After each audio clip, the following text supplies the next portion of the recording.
Hello दोस्तों, तो क्या हाल है आप लोगों के। उम्मीद करता हूँ सब बढ़िया ही होगा। तो मैं अभिषेक स्वागत करता हूँ आपका अपने चैनल पे, अभिषेक क्लासेस विद फन पे। और आज फिर से एक न्यू मैथ्स की वर्कशीट के साथ, ठीक है।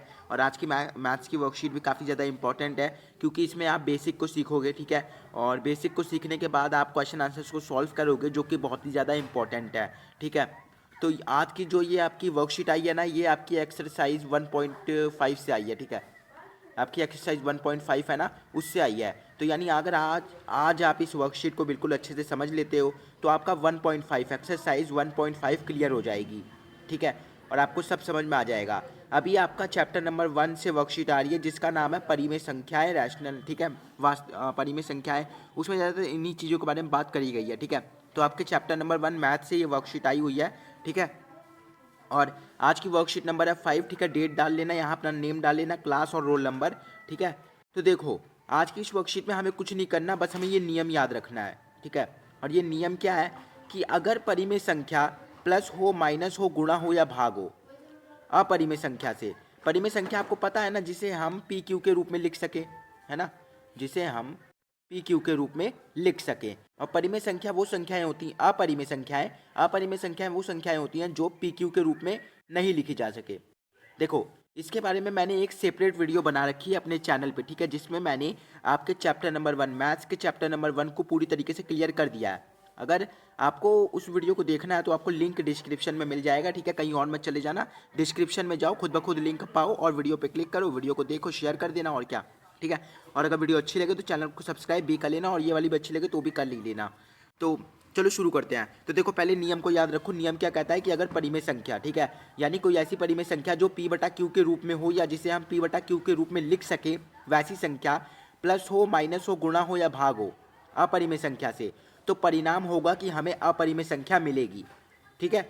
बस यही आपको ना ये याद रखना है, ठीक है। ये जो पूरा कॉलम है ना, ये वाला, अगर ये याद कर लोगे ना, तो आपका एक एक्सरसाइज कंप्लीट हो जाएगी और आपकी एक वर्कशीट कंप्लीट हो जाएगी। बस ये याद रखना, ठीक है, कि अगर परिमेय संख्या प्लस माइनस गुणा भाग हो परिमेय अपरिमेय संख्या से, तो परिणाम होगा कि अपरिमेय संख्या हमको मिलेगी, ठीक है। तो अब चलते हैं आपके क्वेश्चन आंसर्स पे और करते हैं आपके क्वेश्चन आंसर्स को सॉल्व। तो यहाँ से जो है ना, आपको प्रश्न नंबर 1 और प्रश्न नंबर 2 देखने को मिल जाता है, ठीक है। अगर आप लोग चाहो तो वीडियो को पॉज करके पहले से लिख लो आराम से, और फिर जो है ना आप मेरी बातों को समझ लेना, ठीक है। तो अब देखो, प्रश्न नंबर 1 क्या कहता है, क्या दो अपरिमेय संख्याओं को गुणा करने पर परिमेय संख्या मिल सकती है। देखो, अभी हमने नियम में क्या पढ़ा था, अगर हम परिमेय संख्याओं को अपरिमेय संख्या से गुणा भाग जमा घटा करते हैं तो हमें अपरिमेय संख्या मिलती है। पर अगर दो अपरिमेय संख्या हो और अगर उसे गुणा करने पर परिमेय संख्या मिले, तो क्या वो अपरिमेय होगा? नहीं होगा ना, क्योंकि वो परिमेय संख्या होगी। देखो, मैं समझाता हूँ। हमें इस क्वेश्चन में बताना है कि ऐसी दो परिमेय संख्या, या फिर हमें बताना है क्या दो परिमेय संख्या को गुणा करने पर हमें परिमेय संख्या मिल सकती है। तो मिल सकती है, ठीक है, मिल सकती है। तो हाँ, मिल सकती है। अब देखो कैसे मिल सकती है। अगर क्यूब 3 और क्यूब, ठीक है, वर्गमूल 3 और वर्गमूल 3, ठीक है, ये वर्गमूल होते हैं, ठीक है। अगर 3 को 3 से गुणा करेंगे, वैसे एक चीज़ और देखो, अगर क्यूब के अंदर वाली संख्याएं बराबर हों और उनके बीच में गुणा हो रहा हो, तो इन दोनों का जोड़ा बन जाता है, ठीक है। यानी जो आपका क्यूब 3 है उसका जोड़ा बन गया, ठीक है। क्यूब 3 का जोड़ा बन के हमारे पास क्या आया? 3 आया। और 3 एक परिमेय संख्या है, क्योंकि हम इसे p बटा क्यू के रूप में लिख सकते हैं। और अगर वैसे सिंपल गुणा करना चाहते हो तो 3 को 3 से गुणा कर दो, क्यूब का क्यूब लगे रहने दो, आपका 9 आ जाएगा। और अगर 9 के क्यूब को खोलोगे, 9 का क्यूब क्या होता है? 3 होता है ना, 3 गुणा 3 होता है 9, ठीक है। तो इसलिए 3, और 3 हमारी परिमेय संख्या है, क्योंकि हम 3 को 3 बटा 1 लिख सकते हैं, और ये हो गया p बटा क्यू के रूप में, ठीक है। तो इसलिए ये क्या हो गया? हमारी परिमेय संख्या। और हमें ऐसी संख्या भी मिल गई, और हमें दो ऐसी संख्याएं भी मिल गई जिनको गुणा करने पर परिमेय संख्या मिल जाती है, ठीक है। तो अगर आपसे अगली बार कोई ये भी कहे कि दो परिमेय संख्याओं बताओ जो जिनको गुणा करने पर परिमेय संख्या मिले, तो आप ये वाली संख्या बता देना, ठीक है। अब बात करेंगे अपने दूसरे क्वेश्चन की। और अगर बाई चांस कोई भी डाउट हो, ठीक है, कई बार ऐसा हो जाता है कि कईयों को समझ में नहीं आता, तो कमेंट करके बता देना। नहीं, एक लिंक है डिस्क्रिप्शन में, उस वीडियो को जाकर देख लो, सारे डाउट खुद ब खुद क्लियर हो जाएंगे, ठीक है। क्योंकि मैंने उसमें उस 26 मिनट की वीडियो में चैप्टर नंबर 1 के सारे बेसिक को क्लियर कर दिया है। अगर आपने वो वाली वीडियो देख ली तो आने वाली सारी वर्कशीट को आप खुद ब खुद भी सॉल्व कर सकते हो।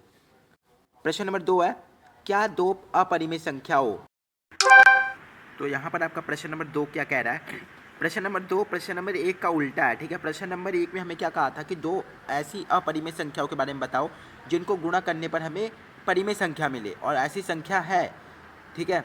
परंतु इसमें क्या कह रहा है कि क्या दो परिमेय संख्याओं को गुणा करने पर अपरिमेय संख्या मिल सकती है? तो नहीं मिल सकती, क्योंकि परिमेय संख्या को गुणा करने पर अपरिमेय संख्या मिले ये चीज़ संभव ही नहीं है, ठीक है। अगर आप 2 को गुणा करोगे 2 से तो आपको 4 मिलेगा, ना कि क्यूब अंडर 4 मिलेगा, ठीक है। तो इसलिए इसका आंसर हो जाएगा नहीं, ठीक है। बहुत ही ईजी है। अगर कभी भी आपसे पूछा जाए कि दो परिमेय संख्या को गुणा करने पर क्या अपरिमेय संख्या मिल सकती है, तो आप वहाँ सीधा नहीं लिखोगे, ठीक है। अब चलते हैं आपके न्यूमेरिकल क्वेश्चन पे, यानी सांख्यिकी प्रश्न, और उसे सॉल्व करते हैं क्योंकि वो इम्पॉर्टेंट है, ठीक है। तो आपके प्रश्न नंबर 3 का पहला है हल करना है, ठीक है। हल क्या करना है कि वर्गमूल 10, ठीक है, वर्ग के अंदर 10 और गुणा में वर्ग के अंदर 5 को गुणा करना है, ठीक है। तो बहुत ही ईजी है। देखो, वर्ग को तो ऐसे कैसे लगे रहने दो, ठीक है, और इसको गुणा कर दो, ठीक है, अंदर ही अंदर, क्योंकि दो इससे क्या होगा, दोनों के अंदर वर्ग भी लगा हुआ, दोनों गुणा भी हो रहे हैं।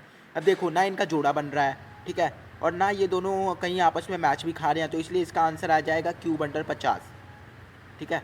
और क्यूब अंडर 50 को अगर मैं लिखना चाहूँ तो मैं लिख सकता हूँ 5 अंडर क्यूब, ठीक है, ये लिख सकता हूँ मैं, ठीक है। क्योंकि अगर 50 को खोलोगे तो आपको खुद ब खुद पता चल जाएगा कि मैंने इसे क्यों लिखा है, ठीक है। आप 50 को थोड़ा खोल के लिखोगे, आपको पता चल जाएगा कि मैंने ऐसे क्यों लिखा है, ठीक है। तो ये हो गया आपका। अब चलते हैं अपने दूसरे न्यूमेरिकल क्वेश्चन पे। तो यहाँ से शुरू होता है आपको दूसरा न्यूमेरिकल क्वेश्चन, और दूसरे में भी देखो सेम टू सेम चीज़ ही करनी है। आप चाहो तो मैं थोड़ा सा अलग कर सकता हूँ, ठीक है। आप चाहो तो अपनी वैसे ही कर लो जैसे ऊपर किया था, ठीक है। एक मिनट, ऊपर वाला देख लो यार, उतारना हो तो उतार लेना, ठीक है, नहीं जल्दीबाजी मैंने आपको उतरवाया ना हो, ठीक है। तो देखो, अब दोनों के अंदर क्यूब लगा हुआ है तो हम सेम टू सेम एक लंबा क्यूब लगा देंगे, ठीक है, और 3 गुणा में 6 कर देंगे। अब देखो, वैसे तो मैं इसे 9 लिख सकता हूँ, बट क्या हम इसे कुछ और लिख सकते हैं? 6 को कुछ और लिख सकते हैं, बिल्कुल लिख सकते हैं। देखो, क्यूब को अंडर करते हैं, ठीक है, और 3 गुणा में 2 गुणा में 3। अब ठीक है, मैंने ऐसा क्यों किया? देखो, अगर 6 को खोलेंगे तो 3 गुणा में 2 कितने होते हैं? 6 होते हैं ना। 3 गुणा में, चाहे 3 गुणा में 2 लिख दो, चाहे 6 लिख दो, बात तो वही पड़ेगी ना। तो इसलिए हमारा ये 6 खुल के आ गया यहाँ पे, ठीक है। मैंने 6 को खोल दिया। अब देखो, 3 और 3 तो समान है ना, तो हम 3 को बाहर लिख सकते हैं क्योंकि ये दोनों सेम टू सेम है ना। इसलिए अगर वर्ग के अंदर कोई भी चीज़ सेम टू सेम हो, कोई भी संख्या, तो हम उसे जोड़ा बना लेते हैं, ठीक है। उसका जोड़ा बन गया। अब बचा क्या अंदर? 2 बचा ना, तो 2 का 2 ऐसे लिख देंगे और ये हो गया हमारा आंसर, ठीक है। अब तीसरा न्यूमेरिकल क्वेश्चन देख लेते हैं, ठीक है। तो अभी तक हमने जो है ना कुछ न्यूमेरिकल क्वेश्चन को सॉल्व किया, और इसके बाद वाला आप खुद से करने की थोड़ी बहुत कोशिश करोगे, ठीक है। खुद से करने की कोशिश करोगे ना तो थोड़ा सा और अच्छे समझ में आएगा। अब इसे करते हैं बिल्कुल ऐसे रख के, ठीक है। तो क्वेश्चन क्या कह रहा है? क्वेश्चन कह रहा है कि 6 को इन दोनों से गुणा करना है, यानी एक बार 6 की इससे करेंगे, फिर एक बार 6 की इससे करेंगे, ठीक है। तो लास्ट में जो है ना, हो सकता है आपको मैं सारे क्वेश्चन, एक मिनट यार, थोड़ा कैमरा में ठीक कर लेता हूँ। अब आपको सारे क्वेश्चन अच्छे से दिखाई दे रहे होंगे, ठीक है। तो अब देखो, इसे सॉल्व करना स्टार्ट करते हैं। पहले इसकी इससे करेंगे, ठीक है, यानी कि क्यूब अंडर 6 को गुणा कर देंगे क्यूब अंडर 3 से, ठीक है। पहले तो इससे कर दिया, अब इसके बाद प्लस का निशान है तो प्लस का निशान लगा देंगे, ठीक है। फिर क्यूब अंडर 6 की गुणा कर देंगे 2 से, है ना, यही कर देंगे। तो देखो अब क्या होगा, 6 क्यूब अंडर इससे गुणा करेंगे तो क्या होगा?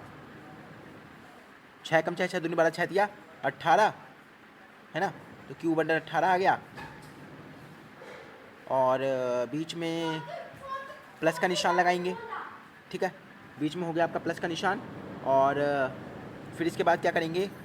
6 कम 6, 6 दूनी 12, ठीक है। तो 6 को क्या लिख सकते हैं? खोल के लिख सकते हैं ना। तो हमारा बन के आ जाएगा 2 का जोड़ा, ठीक है, यानी हमारा 2 का जोड़ा बनेगा, और 3 का 3 वहाँ बच जाएगा। तो ये आएगा आपका आंसर, ठीक है। अब देखो, 6 को मैंने खोल के लिखा, ठीक है, 6 को मैंने खोल के लिख दिया। अब 6 को खोल के लिखेंगे तो हमारे ये आएगा ना, 3 गुणा में 2 कितना होता है? 6 होता है। अब क्योंकि यहाँ पर 2 है तो 2 और 2 का जोड़ा बन जाएगा, तो 2 बाहर आ जाएगा और 3 का 3 अंदर रह जाएगा, और यही होगा आपका आंसर, ठीक है। आप चाहो तो इसे ऐसे नोट डाउन कर लेना, ठीक है, ये आपका आंसर आ जाएगा। अब बात करते हैं, आपके ये वीडियो थोड़ी लंबी हो जाएगी क्योंकि आपको बिल्कुल अच्छे से समझा रहा हूँ मैं। आपको देखो अपने हाथों से करके दिखा रहा हूँ, ठीक है। अब 15 भाग में 5, अब भाग का निशान देख लिया तो यार घबरा गए कि अरे यार ये कैसे होगा। अरे बहुत ही ईजी है यार, देखो मैं करके दिखाता हूँ। अब दोनों में क्यूब लगा हुआ है तो यानी क्यूब को हम कॉमन ले लेंगे, ठीक है, क्यूब कॉमन ले लिया। अब कुछ नहीं करना, आपको 15 को भाग कर देना है 5 से, ठीक है, इसको कर दो भाग। अब 5 कम 5, 5 दूनी 10, 5 दिया 15, यानी ये हुआ 1 कटा और ये गया 3 से, ठीक है।